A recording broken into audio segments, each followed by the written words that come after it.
सभी पत्रकार बंधुओं को मेरा प्रणाम।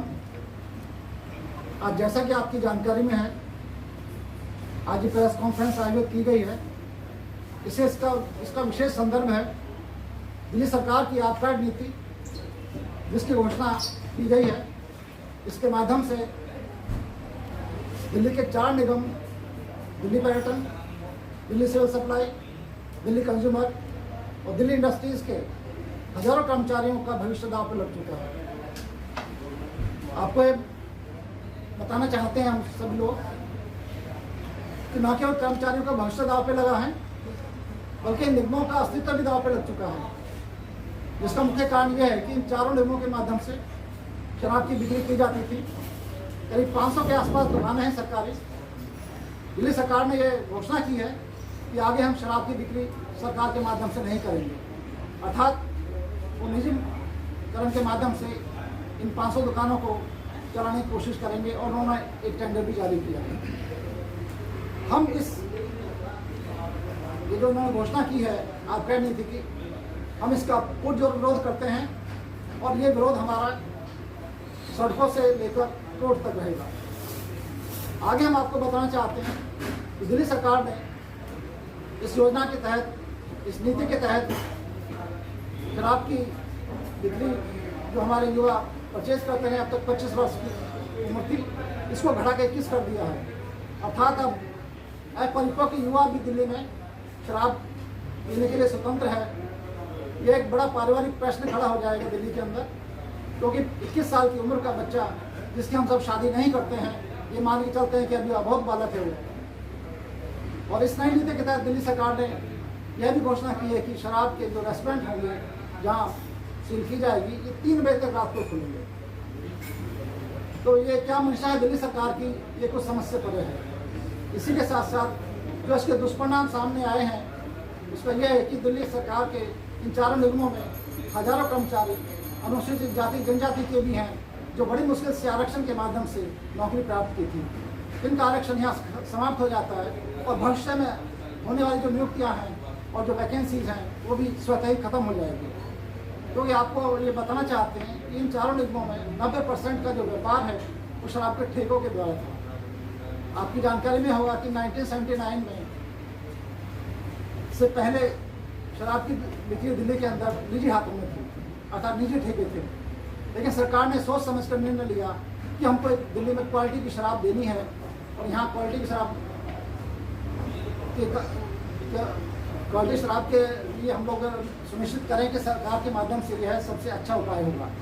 और आपने देखा होगा उसके बाद आज तक दिल्ली में एक भी कैजुअलिटी नहीं हुई है, अर्थात एक भी ऐसा दृष्टांत नहीं आया दुख वाला कि जहाँ किसी की मृत्यु शराब पीने की वजह से।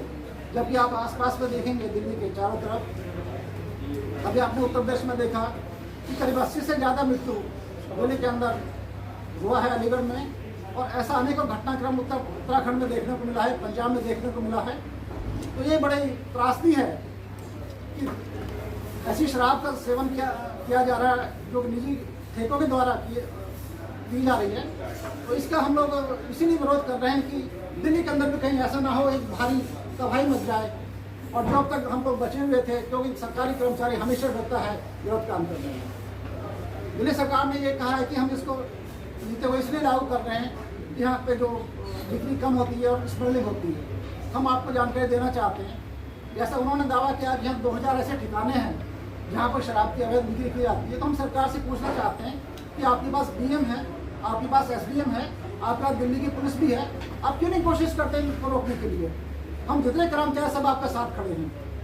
एक सरकार ने और दलील दी कि हम इसको इसलिए लेकर आए हैं तो दिल्ली के अंदर अभी तक 79 वार्ड्स हैं और शराब की दुकानें नहीं हैं।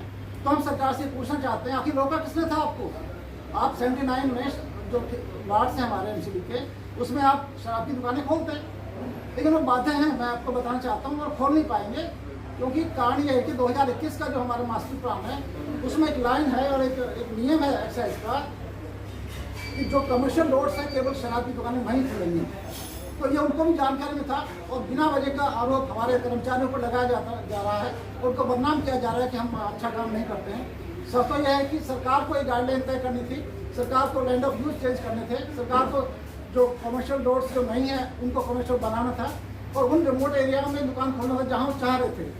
आज इस नीति के माध्यम से 32 जोन में इसको डिवाइड करके हर वार्ड में 2-2, 3-3 दुकान खोलना चाहते हैं। तो ये नीति तो आप अब भी लागू कर सकते थे बिना इसके। सच ये है कि इनके मंशा अलग है, इनकी नीयत अच्छी नहीं है। और इसका एक उदाहरण ये देखने को मिला, कल हाईकोर्ट का एक निर्णय आया जिसमें दिल्ली सरकार को आदेश दिया गया कि आपकी जो एक्साइज पॉलिसी जो अभी तक आपने पब्लिक डोमेन में नहीं लेकर आए हैं, वो क्यों नहीं लेकर आए, आपको पूछा गया और उनको आदेश दिया कि आप इमीडिएटली इसको पब्लिक डोमेन में ले आए। और आज उसको दुनिया पढ़ रही है, आप सबके आप मोबाइल फ़ोन पर मिल जाएगा ये, उसमें जो खामियां होंगी आइडेंटिफाई हो जाएंगे अब। तो इनकी जो नीयत थी वो पहले से ही खराब थी, इस तरह से इन्होंने ये कार्य किया है। और इनका कहना यह है कि हम राजस्व में घाटा हो रहा था। हम आपको बताना चाहते हैं लगातार राजस्व की बढ़ोतरी हो रही है दिल्ली के अंदर। बहुत मेहनत करके हम कर्मचारियों ने काम करते हैं, 10-10, 12 घंटे हम लोग वाइन शॉप पर रह काम करते हैं, तब हम 5,500 करोड़ का राजस्व दिल्ली को देते हैं। और हर वर्ष एक अनुमान के अनुसार से 5% की बढ़ोतरी होती है। तो ये बढ़ोतरी कम नहीं होती है, अर्थात हम चारों निगम मिला के और कुछ प्राइवेट दुकानें मिला के 5,500 करोड़ देना चाहते हैं। तो हम सरकार से पूछना चाहते हैं कि जब कोरोना काल 2019 में हुआ था, तब आपने 70% एकदम कोरोना टैक्स लगा दिया था, तब किसी ने कोई आपत्ति नहीं की थी, क्योंकि दिल्ली वासियों को दिन बड़ा है, इन्होंने शराब पी है, जरूर ड्रिंक करते हैं, लेकिन उन्होंने टैक्स भी दिया था। आज क्या आपत्ति है? आप 20% की बढ़ोतरी की बात करते हैं, हम कह रहे हैं आप 30% टैक्स लगा दीजिए, दिल्ली में कोई मना नहीं करेगा इसको। तो प्रश्न ये है कि दिल्ली सरकार की नीयत ठीक नहीं है, ये कार्य वो क्यों कर रहे हैं ये तो वो जाने। मेरे हिसाब से तो कहीं पे निगाह और कहीं पे निशाने वाली कहानी है इनकी। जो समझदार हैं वो समझ चुके हैं इस प्रश्न को, और आने वाले दिनों में ये और खुलासा हो जाएगा। इस तरह से और भी आपको मैं बता दूं, दिल्ली जितने भी हमारे वाइन शॉप के ठेके हैं, गवर्नमेंट की एक नीति है, आरक्षण की नीति मैं बता दूँ इसमें, जैसे हाउसिंग यूनिट्स दिल्ली में डीजे के द्वारा चलाई जाती है स्कीम, केंद्र सरकार के द्वारा आपको पेट्रोल पंप का वितरण किया जाता है जो एक जगह है, इस तरह गैस की एजेंसी का वितरण किया जाता है जो विक्रय केंद्र होते हैं, वहाँ पे रिजर्वेशन लागू होता है। लेकिन दिल्ली सरकार ने इस आबकारी नीति के तहत कहीं भी स्पष्ट उल्लेख नहीं किया है कि इस नीति के तहत भी आरक्षण की व्यवस्था की जाएगी। अर्थात जो SC/ST के उद्यमी हैं उनको आत्मनिर्भर बनाने के लिए सरकार ने कुछ नहीं किया है।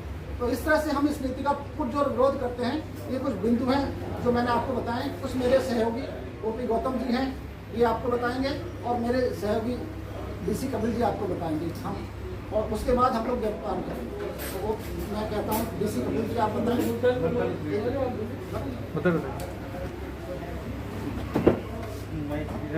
माइक सरका दो सारे एक साथ।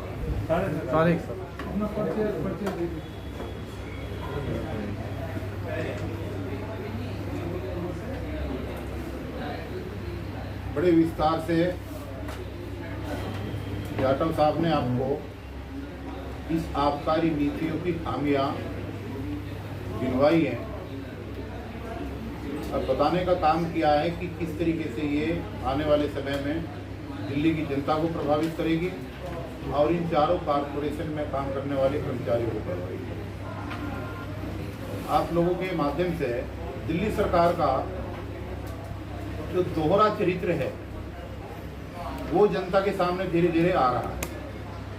और इस प्रेस वार्ता के माध्यम से हम ये कहना चाहेंगे कि आम आदमी पार्टी के राज्यसभा के सांसद आदरणीय संजय सिंह जी राज्यसभा में खड़े होकर के मोदी के खिलाफ बहुत अच्छे भाषण देते हैं और निजीकरण का खुल के विरोध करते हैं। वही पार्टी दिल्ली के अंदर वही काम कर रही है जो केंद्र सरकार दूसरी जगह। तो ये जो इनकी दोहरा चरित्र है ये बिल्कुल टोटली गलत है। और कारपोरेशन के कर्मचारियों से और कर्मचारी संगठनों से बिना बात किए हुए इस आबकारी नीति को लादना, जबरदस्ती कर्मचारियों के ऊपर थोपना, ये टोटली गलत है। देश में जहाँ जहाँ पर भी निजीकरण की प्रथा हुई है, जहाँ भी प्राइवेटाइजेशन हुआ है, सबसे पहले वहाँ पर जो कार्यरत कर्मचारी हैं और कर्मचारियों के जो संगठन हैं, उन संगठनों से बैठ करके वार्तालाप की जाती है, उनसे पूछा जाता है। और सबसे बड़ी बात यह है कि उन विभागों में काम करने वाले जो कर्मचारी हैं उनके आगे के फ्यूचर के लिए एक गारंटी कार्ड इशू किया जाता है कि आपकी नौकरी को कुछ नहीं होगा। यहाँ पर इस बार दिल्ली में जो होने जा रहा है ऐसा कहीं कुछ नहीं। किसी भी कॉरपोरेशन के किसी भी कर्मचारी से किसी भी तरीके की ये बात नहीं पूछी गई संगठनों से कि भाई इस प्राइवेटाइजेशन के बाद इनकी इनकम कहाँ से होगी, इनकी सैलरी कहाँ से मिलेगी और इनका आने वाले समय में मेडिकल और टर्मिनल बेनिफिट्स आफ्टर रिटायरमेंट जो मिलते हैं वो कैसे मिलेंगे। आपके सामने उदाहरण है एमसीडी का। एमसीडी के बहुत सारे केस हाई कोर्ट में चल रहे हैं और एमसीडी वहाँ पर जाकर के हाथ खड़े कर देती है और हाई कोर्ट ने तो यहाँ तक भी कह दिया है कि अगर आपके पास कर्मचारियों को सैलरी देने के लिए पैसा नहीं है तो आप अपनी बिल्डिंग का नीलामी करते हैं। वही स्थिति आने वाले समय में इन चारों कॉरपोरेशन के कर्मचारियों के सामने आने वाली है। तो जो कर्मचारी इस काम कर रहे हैं इनका क्या होगा, इनके भविष्य का क्या होगा, जब तक सरकार अपनी नीति निर्धारित नहीं करती। देखिए दिल्ली में बिजली का प्राइवेटाइजेशन 2 जुलाई 2002 को हुआ।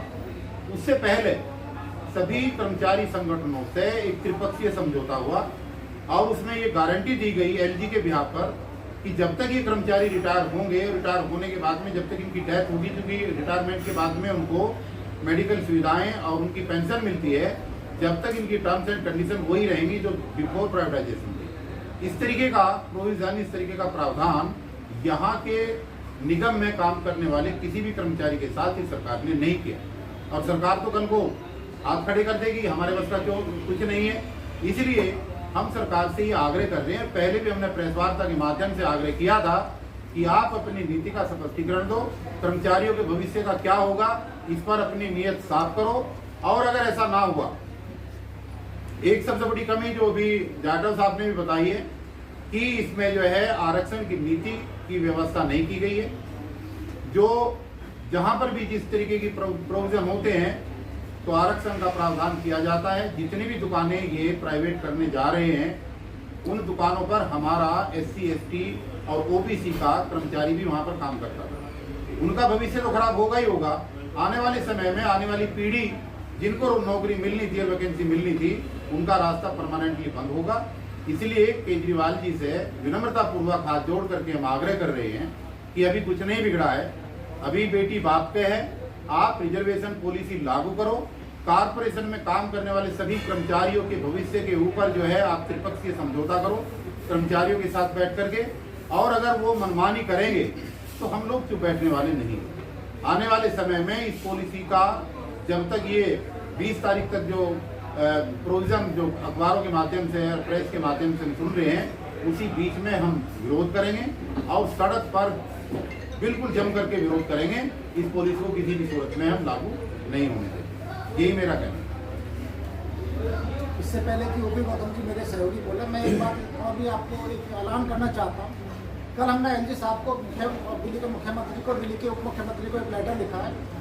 हमने बेसिकली रिमाइंडर दिया है और सरकार को हमने चेतावनी दी है कि यदि आपने 11 तारीख से पहले हमारे जो कर्मचारी प्रतिनिधि उनको बुलाया नहीं गया और हमारे साथ संवाद स्थापित नहीं गया और इस नीति को वापस नहीं लगा तो 12 तारीख को शहीद भगत सिंह पार्क ITO पर हम एक सांकेतिक धरना देंगे और उस समय हम सरकार को बताएंगे कि आपकी नीति कर्मचारियों के खिलाफ नहीं, पूरी दिल्ली के खिलाफ। ये और मैं ऐड करना चाहता हूँ और ये भी स्पष्ट है, जैसे कि मेरे सहयोगी ने कहा है, कबीर जी ने, यदि ये 4 निगम पे जो बिजनेस ट्रांजेक्शन है खत्म हो जाता है, शराब की दुकानें वापस ले ली जाती हैं, तो ये दिवालिया घोषित हो जाएंगी।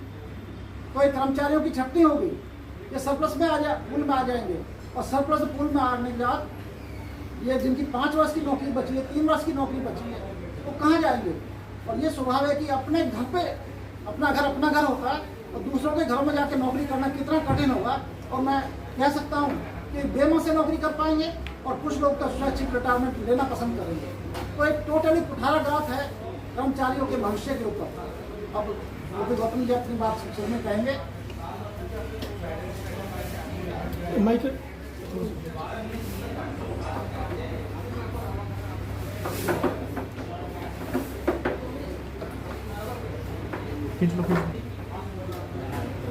पहले तो सभी प्रेस के मित्रों को और संपादकों को मेरी तरफ से नमस्कार और बहुत बहुत धन्यवाद कि जो आज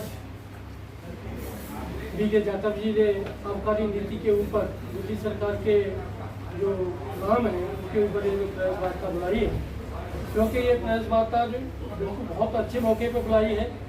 हमारे जो केजरीवाल जी हैं, केजरीवाल जी जिस तरीके से नीति चला रहे हैं आज, क्योंकि जब ये जो पहली सरकार बनी थी जब ये कुछ और कहते थे, आज ये कुछ और कह रहे हैं, क्योंकि जो ये आज वही बात कह रहे हैं जो केंद्र सरकार कहती थी। क्योंकि आबकारी जो बनाया है, अभी इन्होंने डॉक्टर साहब ने भी एक एग्जाम्पल दिया था, बरेली का भी, मध्य प्रदेश का भी, पंजाब का भी और अलीगढ़ का भी। अलीगढ़ में 125 लोग शराब से मरे थे और वो ऐसे मरे थे कि उनको अल्कोहल की जगह पर दूसरा जो केमिकल था जो उसके लिए सैनिटाइजर के लिए दिया गया था उसमें दिया गया था। क्योंकि आपने देखा होगा 1980 से ये जो नीति दिल्ली में बदली, पहले भी यहाँ भी प्राइवेट ठेके थे और प्राइवेट ठेके के बाद में दिल्ली में आज तक एक आदमी शराब की वजह से नहीं मरा। अगर वो मरा भी होगा, कोई हादसा हुआ भी होगा, तो वो राजस्थान से देसी शराब आई होगी या हरियाणा से देसी शराब आई होगी या यूपी से आई होगी। तो कहने का मतलब है कि ये जो निजीकरण की बात कर रहे हैं, जो आबकारी नीति को दे रहे हैं, मुझे नहीं लगता कि जो अभी SC ST OBC की बात हो रही थी, जो 30 करोड़ रुपए की बात हो रही है, 30 करोड़ मैं तो कहता हूँ कि इनमें से 30 लोग नहीं दे सके, एक आदमी की बात नहीं कहता मैं, 1 करोड़ जो 30 करोड़ है, हम 30 आदमी नहीं दे सकते, चाहे वो रिटायर्ड पर्सन हो या वैसा हो। तो 30 करोड़ तो वही देंगे और उन्हीं की दुकान होंगी, केजरीवाल की खुद की दुकान होंगी। ऐसे ही इन्होंने जो इसमें धांधलेबाजी की है, जो स्टाफ DTC में जो बुलाया है उसमें वहाँ भी वैसा ही हो रहा है। और इस तरीके से जो गवर्नमेंट एम्प्लॉइज है, चाहे वो SC का हो, चाहे ST का, चाहे OBC का, चाहे वो जनरल का, जब स्टाफ ही खत्म हो जाएगा, निजीकरण ही हो जाएगा, तो उसमें तो जनरल के लोगों का भी नुकसान है। ऐसा नहीं है कि वो SC ST के लिए। और ये जो 1980 से लगी, 80 के लगने के बाद में दिल्ली में एक हादसा नहीं हुआ। और ऐसे ही अगर ये इन्होंने निजीकरण करके आबकारी नीति को बदल के और यह ठेकेदार निजी हाथों में दे दिया जाएगा, तो मैं कहता हूँ कि जैसे यूपी, हरियाणा या मध्य प्रदेश और राजस्थान में रोजाना डेथ हो रही है, उस तरीके से हमारे लोगों की, गरीब लोगों की डेथ होगी।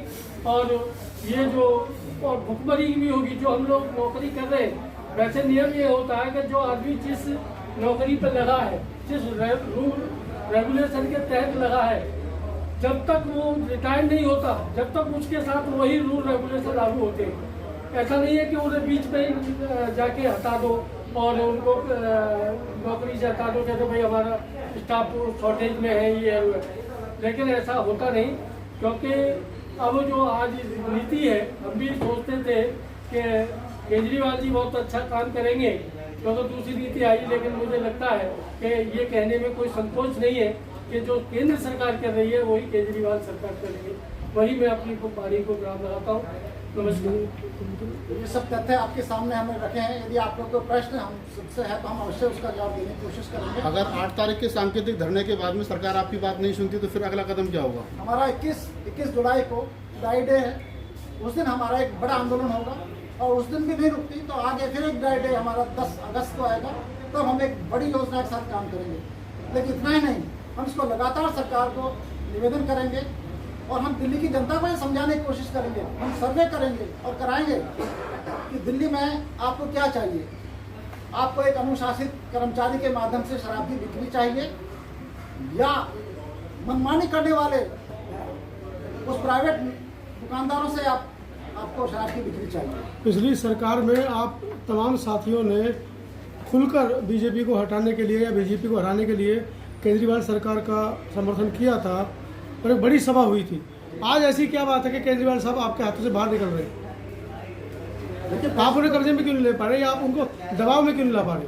देखिए, मतदाता हमने उनको वोट अवश्य दिया था, लेकिन निश्चित रूप से इस बात के लिए वोट नहीं दिया था कि आप निजीकरण करेंगे। इतना ही नहीं, आज समय का अभाव है। हम आपको बता दें कि दिल्ली में कम से कम 2.5-3 लाख से ज़्यादा इन्होंने आउटसोर्स से भर्ती की है और दिल्ली वासियों को तो इन्होंने छला है बेसिकली। तो जो सामने नहीं था वो सामने आ चुका है। मतलब ये दिल्ली गवर्नमेंट एक्सपोज हो चुकी है।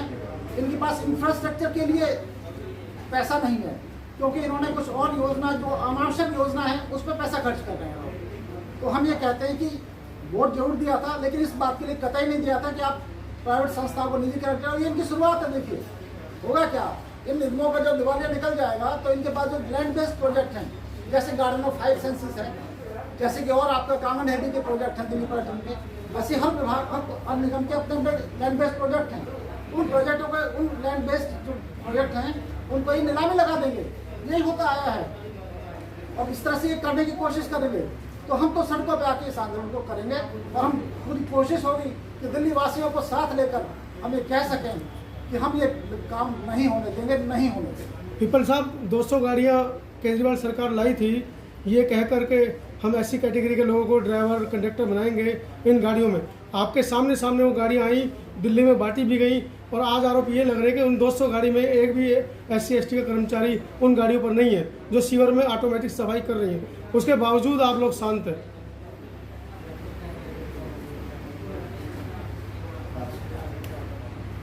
शांत नहीं है जी। पिछला पीरियड काफी समय से कोरोना में चला गया, 1 साल जी। और सरकारों की ये नीतियां चल रही हैं आजकल पूरे देश में कि गरीब लोगों की आवाज को दबाया जा सके और वो आंदोलन के लिए सड़कों में न उतर सकें। इसलिए उस तरीके की पॉलिसी बनाई जा रही है कि 50 आदमी या 100 लोगों से ज़्यादा जो है इकट्ठे नहीं हो पाएंगे। और चूंकि 50-100 लोगों से इकट्ठे होने से जन आंदोलन नहीं बनता, उसका सरकारें फायदा उठाती रही है। लेकिन दिल्ली में जो हो रहा है, दिल्ली में जो ये निजीकरण का मामला आया है, और जैसे आपने पहले भी, मुद्दे तो बहुत है दिल्ली में। देखिए SC/ST की जहाँ तक बात है, बहुत सारे मुद्दे हैं, चाहे वो अनुसूचित जाति सब प्लान के पैसे का मैटर हो, चाहे यहाँ पर अनुसूचित जाति के कमीशन के गठन का मैटर हो, SC/ST एक्ट के तहत जो विशेष अदालतें बनाने का सुप्रीम कोर्ट का ऑर्डर है, चाहे वो हो, एक नहीं तमाम ऐसे मुद्दे हैं जिस पर ये सरकार पूरी तरीके से दलित विरोधी और आरक्षण विरोधी साबित हो चुकी है। और अभी तक जो है पिछले 2 साल में ये कोरोना का आड़ लेकर के सरकारें जो है आंदोलनों को कुचलने का काम करती रही और आराम से बैठ गई। पहली तो मेरी गुजारिश ये है सरकार से, और विशेष रूप से कोर्ट से भी, कि जब ये कोरोना काल के अंदर लोगों को इकट्ठा होकर के प्रदर्शन करने की इजाजत नहीं है, ये तो चल रहा है ना सब जगह कि भाई इतने लोगों से नहीं हो सकता। जो दिल्ली क्या नाम है कमेटी है, मैनेजमेंट कमेटी, जब उसका आदेश है कि 50 आदमियों से ज्यादा कोई जो है इकट्ठा नहीं हो सकता और आंदोलन नहीं कर सकता, विरोध नहीं कर सकता, तो सरकार को ये पाबंदी लगानी चाहिए कि इस पीरियड के अंदर जब तक कोरोना काल है, जब तक कोई नई पॉलिसी भी ना आए। इसका मतलब कोरोना काल का लाभ लेकर के तो कितनी भी गलत पॉलिसी ले आएंगे और जनता उसका विरोध कर नहीं पाएगी। ये तो एक तरीके से जनता के साथ में, कर्मचारियों के साथ में एक बहुत बड़ा धोखा है। अगर कोरोना काल में लोगों के इकट्ठे होने पर पाबंदी है, तो फिर इस तरीके की नई पॉलिसी लाने पर भी पाबंदी होनी चाहिए। सरकार को और विशेष रूप से कोर्टों को ये कहना चाहिए कि जब तक कोरोना काल चल रहा है तब तक कोई नई पॉलिसी नहीं आएगी, क्योंकि जब विरोध नहीं हो सकता तो पॉलिसी किस लिए? फिर ये कोरोना काल का मिसयूज किया जा रहा है। और बड़े आपके चैनल के माध्यम से हम बता देना चाहते हैं कि कोरोना हो या ना हो और हमें बेशक जेल जाना पड़े, लेकिन आबकारी नीति का हम जमकर विरोध करेंगे और हम डिजास्टर मैनेजमेंट कमेटी की गाइडलाइन का पालन बिल्कुल नहीं करेंगे। ना 50 आदमियों की परवाह करेंगे, ना 100 की करेंगे।